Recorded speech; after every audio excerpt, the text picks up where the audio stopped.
So good morning everyone.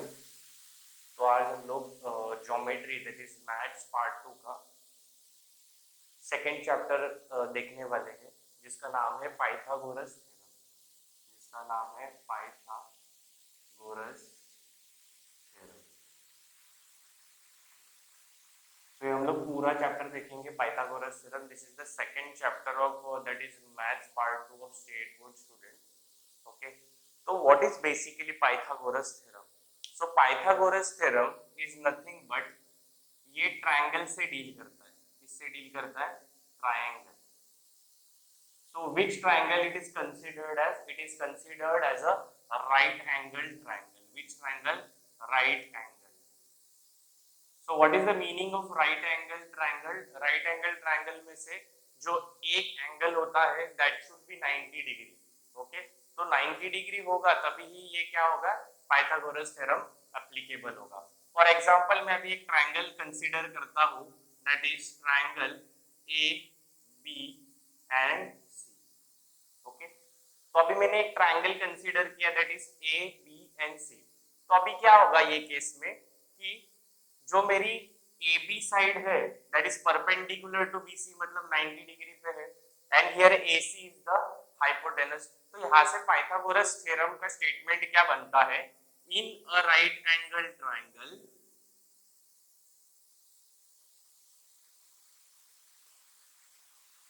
in a right angle triangle, the square of hypotenuse, the square of hypotenuse is equal to square of, is equal to the sum of square of remaining two sides.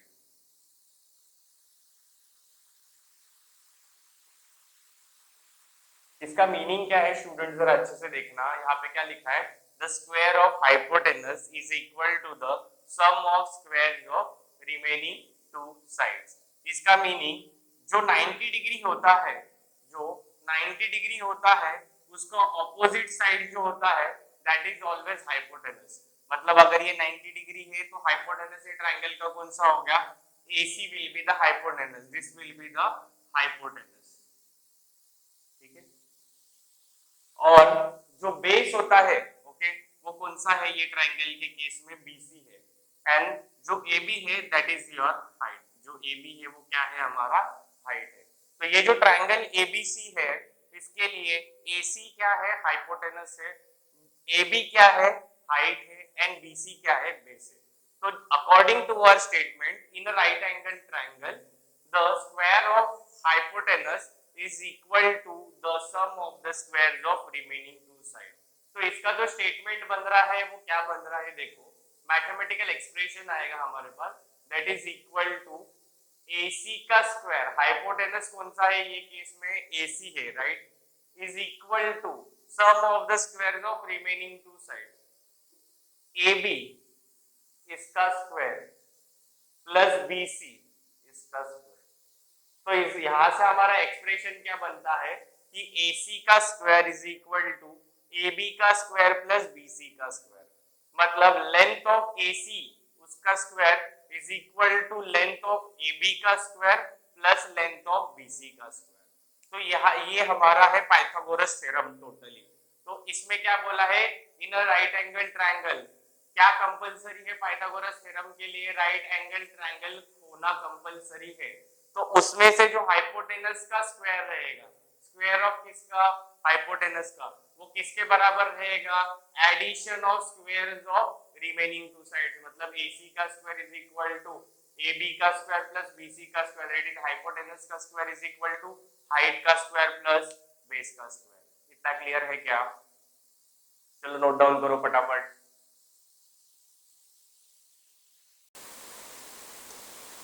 तो अभी students देखो हम लोग क्या देखेंगे।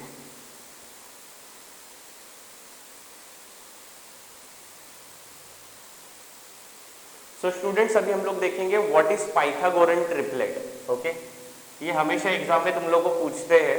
State board students को कि Pythagorean triplet अगर नंबर्स दिए रहेंगे उसमें हम लोग को फाइंड आउट करना है कि पाइथागोरन ट्रिपलेट है या नहीं।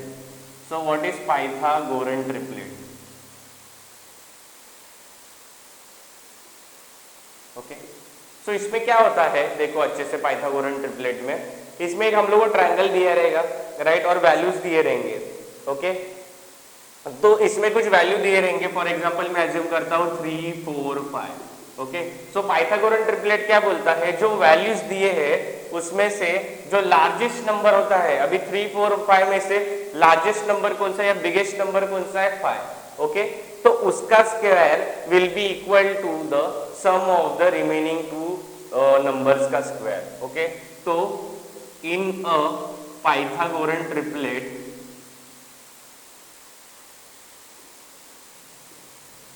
in a Pythagorean triplet, the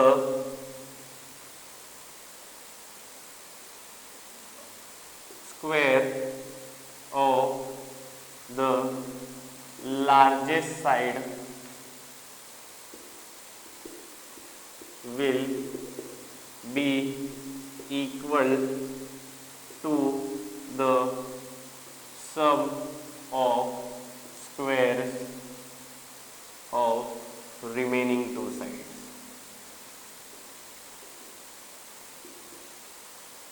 okay, तो इसमें क्या बोला है, in a Pythagorean triplet the square of the largest side is equal to the sum of the square of remaining two sides. इसका मीनिंग क्या है कि ये जो मेरा वैल्यू है 3 4 5, ओके, इसमें से बिगेस्ट नंबर कौन सा है, दैट इज 5। तो 5 का square should be equal to, that is 5 का square should be equal to 3 का स्क्वायर प्लस 4 का स्क्वायर। अभी स्टूडेंट्स इतना याद रखना कि 1 से लेके 30 तक स्क्वायर सबको आना कंपलसरी चाहिए। ओके, आना ही आना चाहिए 1 से ले मतलब 2 से लेके 30 तक का स्क्वायर, बिकॉज वो रिक्वायर्ड है, हमें ये चैप्टर में भी लगते हैं, ट्रिग्नोमेट्री चैप्टर में भी लगते हैं, जिसके कारण के वो टाइम पे तुम्हारा कैलकुलेशन में टाइम वेस्ट ना हो। ओके, सो व्हाट इज 5 का स्क्वायर, 5 का स्क्वायर इज नथिंग बट 25। अभी देखो 3 का स्क्वायर क्या होता है, 9 होता है, 4 का स्क्वायर क्या होता है, 16 होता है, तो यहाँ का है 25 is equal to 9 plus 16 will be equal to 25। तो जब ये कंडीशन तुम्हारा सेटिस्फाई करेगा कि लार्जेस्ट साइड का square is equal to sum of the squares of the remaining two side, तब हम बोल सकते हैं कि ये जो हमारा गिवन नंबर्स है they are Pythagorean triplet. So this are Pythagorean triplet, Pythagorean triplet. Is that clear? मतलब कि पाइथागोरन ट्रिपलेट करने के लिए हमारा कंडीशन क्या है, जो बड़ा नंबर है उसका square should be equal to the 3 का स्क्वायर प्लस 4 का स्क्वायर, मतलब रिमेनिंग टू नंबर्स का स्क्वायर। ओके, तो ऐसे बहुत सारे एग्जांपल तुम्हारे टेक्स्ट बुक में दिए हैं, तो हम लोग अभी वो देखते हैं, स्टेप बाय स्टेप एक एक करके देखेंगे। नेक्स्ट जो है पाइथागोरन ट्रिपलेट में जो वैल्यू दिया है हमें, that is value is nothing but, ये नोट करके लो पॉज करके। नेक्स्ट जो वैल्यू दिया है दैट इज 5 12 13। अभी हमें बताना है कि ये पाइथागोरन ट्रिपलेट है या नहीं, 5 12 एंड 13। अभी स्टूडेंट्स देखो इसमें से 5 12 13 का सबसे बिगेस्ट साइड कौन सा है, लार्जेस्ट साइड कौन सा है, ना लार्जेस्ट नंबर कौन सा है, दैट इज इक्वल टू 13। तो मुझे स्पेसिकली क्या लिखना है, 13 का स्क्वायर इज इक्वल टू बचे हुए दो साइड्स कौन से है, 5 का स्क्वायर प्लस 12 का स्क्वायर, राइट। तो अभी देखो 13 का स्क्वायर क्या आता है, 169, राइट, एंड 5 का स्क्वायर क्या आता है, 25, एंड 12 का स्क्वायर क्या आता है, 144। तो अब इन दोनों का ऐड कर लो, 4 + 5 9, 2 + 4 6 एंड 1। तो हमारी जो वैल्यू आई है वो एग्जैक्ट वैल्यू आई है।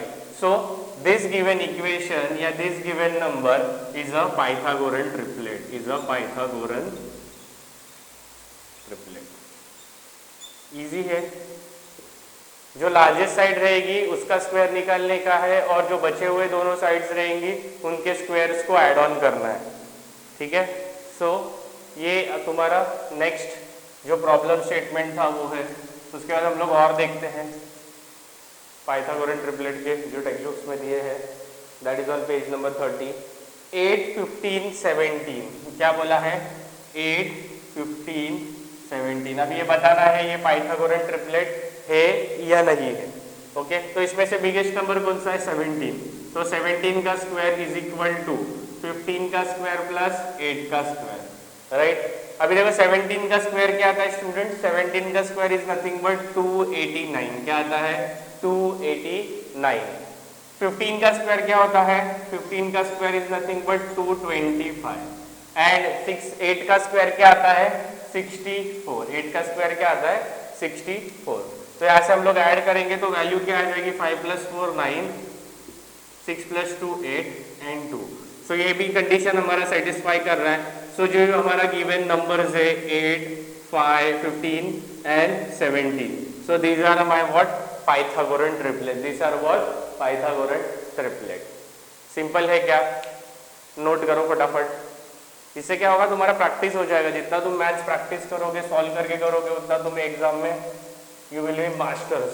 ओके नेक्स्ट जो दिया है that is 24, 25 and 7। Next number is 24, 25 and 7, 24, 25 and 7। तो अभी देखो ये इक्वेशन क्या बोल रहा है कि 25 जो बिगेस्ट साइड है उसका स्क्वायर इज इक्वल टू 7 का स्क्वायर प्लस 24 का स्क्वायर, 7 का स्क्वायर प्लस 24 का स्क्वायर। तो अभी देखो 25 का जो स्क्वायर होता है वो क्या होता है 625, क्या होता है 625। 7 का स्क्वायर क्या होता है 49 होता है। ओके और 24 का जो स्क्वायर होता है वो कितना होता है 576, कितना होता है 576।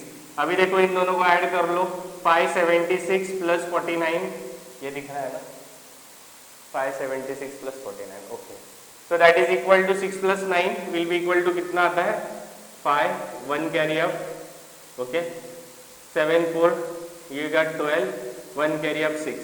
तो ये भी तुम्हारा क्या हो जाएगा पाइथागोरन ट्रिपलेट हो जाएंगे, पाइथागोरन ट्रिपलेट हो जाएंगे। तो ये जो नंबर है तुम्हारा क्या है पाइथागोरन ट्रिपलेट है 24, 25 एंड 7।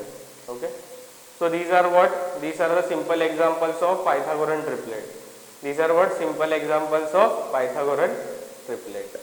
नोट डाउन कर लो फटाफट।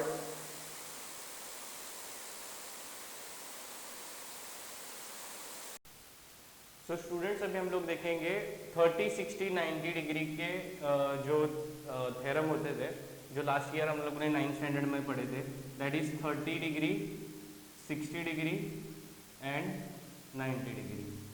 सो बेसिकली ये एक्यूट राइट एंगल ट्रायंगल्स होते हैं। मतलब इसमें क्या होता है जो तुम्हारा एक एंगल होता है वो तो हमेशा 90 डिग्री होगा और बाकी के जो दोनों एंगल होंगे, ओके बाकी के जो दोनों एंगल होंगे एक 30 डिग्री होगा एंड दूसरा कितना डिग्री होगा 60 डिग्री होगा। कितना डिग्री होगा 60 डिग्री होगा। तो अभी देखो हम लोग क्या करते हैं इसको नेम देते हैं that is equal to ABC। हमारा हेडिंग क्या है, हमारा हेडिंग है 30, 60 एंड 90 डिग्री ट्रायंगल। ये बेसिकली हम लोग क्यों कर रहे हैं, कोई भी ट्रायंगल के साइड का मुझे वैल्यू फाइंड आउट करना रहता है तभी हम लोग ये प्रॉपर्टीज यूज करते हैं। ओके तो अभी देखो ए की जो एंगल है that is equal to 30 degree, B जो है वो 90 डिग्री है एंड सी जो एंगल है वो कितना है 60 डिग्री।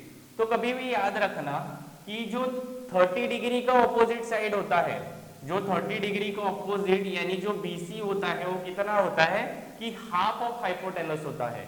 फॉर एग्जाम्पल जब भी मैं लिखता हूँ जो मेरा जो BC का वैल्यू होगा, अगर BC का मुझे लेंथ फाइंड आउट करना पड़ेगा तो हमें देखना है कि BC कौन से साइड एंगल के ऑपोजिट में है, 30 डिग्री के ऑपोजिट में है। तो उसका जो वैल्यू होगा वो कितना होगा 1/2 टाइम्स ऑफ हाइपोटेनस होगा। तो हाइपोटेनस हमारा ये केस में क्या है AC है, ये हमारा क्या है हाइपोटेनस है। Side opposite to 90 degree will be equal to always hypotenuse. मतलब हाइपोटेनस मतलब 90 डिग्री के जो ऑपोजिट में जो साइड रहता है उसको हम लोग क्या बोलते हैं हाइपोटेनस बोलते हैं, राइट। तो जो BC की वैल्यू कितनी होगी 1/2 टाइम्स ऑफ हाइपोटेनस मतलब 1/2 टाइम्स ऑफ AC होगी। फॉर एग्जाम्पल अगर AC की वैल्यू 10 दिया है तो जो BC की वैल्यू कितनी होगी, BC की value is equal to 1/2 times of hypotenuse मतलब 10 which is equal to 1 and 5। तो BC की वैल्यू कितनी होगी 5 यूनिट्स। क्लियर है, ये जैसे एग्जाम्पल के लिए दिया था। ओके और अभी जो AB की वैल्यू होगी, AB का ऑपोजिट साइड वाला एंगल कौन सा है 60 डिग्री। अभी देखो अच्छे से AB will be equal to certain, ये वैल्यूज डिराइव्ड किया है ऑलरेडी 9th स्टैंडर्ड में हो चुका है, तो जो वैल्यू होगी वो कितनी होगी इसकी, that will be equal to √3/2 times of hypotenuse, that is equal to AC। हमें याद रखना है, मतलब जो 30 डिग्री के साइड में 30 डिग्री जो एंगल है उसके ऑपोजिट साइड का जो मेजर होगा वो कितना होगा, 1/2 टाइम्स ऑफ हाइपोटेनस होगा, that is 1/2 times of AC होगा। एंड जो AB की वैल्यू होगी, दैट इज जो AB की वैल्यू होगी वो कौन से एंगल के ऑपोजिट में है, 60 डिग्री के एंगल के ऑपोजिट में है, तो ये साइड का जो वैल्यू होगा वो कितना होगा, √3/2 टाइम्स ऑफ हाइपोटेनस। मतलब अगर समझो ये AB का वैल्यू कितना हो जाएगा, अगर हाइपोटेनस मेरा 10 है तो it will be equal to √3 times of hypotenuse, तो क्या आएगी वैल्यू 1 ज़ा 5 ज़ा, तो मेरा आंसर क्या आ जाएगा 5√3 यूनिट्स। तो ये मेरी AB की वैल्यू आ जाएगी। This is the example which I am giving, कुछ भी आ सकता है एग्जाम में, ठीक है।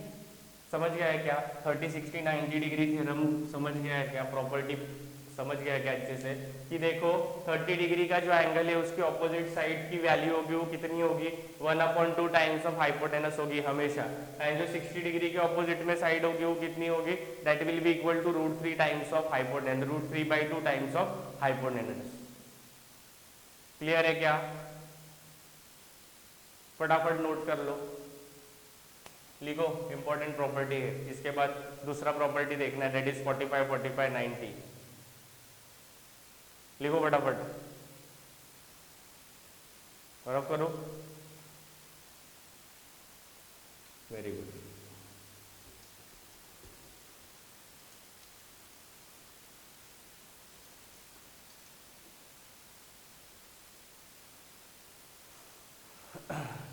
तो अभी देखेंगे 45 degree, 45 degree and 90 degree, 45 degree, 45 degree and 90 degree. तो इसमें क्या होता है स्टूडेंट्स, इसमें same acute right angles triangle होते हैं। इसमें क्या होता है, एक जो एंगल होता है वो 90 डिग्री होता है और बाकी के जो दोनों एंगल्स होते हैं वो कितने होते हैं, 45 डिग्री के होते हैं। कितने होते हैं, 45 डिग्री के होते हैं। सेम साइड्स लेता हूँ, that is ABC। So in a given triangle ABC, B angle कितना है, 90 डिग्री का है, ANC जो एंगल है कितने हैं, 45 डिग्री के हैं। तो अभी ये केस में क्या होता है स्टूडेंट्स, देखो अगर मेरा AC हाइपोटेनस है, AC इज व्हाट, मेरा सेम हाइपोटेनस, AC क्या है मेरा, हाइपोटेनस है। तो देखो जो हाइपोटेनस होता है तो जो वैल्यू होगी AB की, जो AB की वैल्यू होगी वो कितनी होगी, जब 45 एंगल आता है तो सीधा आंख बंद करके लिखना है 1/√2 टाइम्स ऑफ हाइपोटेनस, मतलब AC। दूसरे साइड के लिए भी सेम होता है, इसमें कुछ टेंशन लेने की बात नहीं है, 1/2 टाइम्स ऑफ AC होता है। क्या होता है, 1/2 टाइम्स ऑफ AC होता है। सो AB की जो वैल्यू होगी वो 1/2 टाइम्स ऑफ AC होगी, एंड BC की जो वैल्यू होगी वो भी 1/√2 टाइम्स ऑफ AC होगी, 1/2 नहीं 1/√2। ओके, सो AB की वैल्यू होगी 1/√2 टाइम्स ऑफ हाइपोटेनस AC मतलब होगी, और जो BC होगी that will B also 1/2 into AC, that is equal to 1/2 times of hypotenuse. ठीक है, तो ये इंपॉर्टेंट प्रॉपर्टी है, ये भी 45, 45, 90 डिग्री। तो प्लीज ये नोट कर लीजिए फटाफट, fast, yes, make it fast.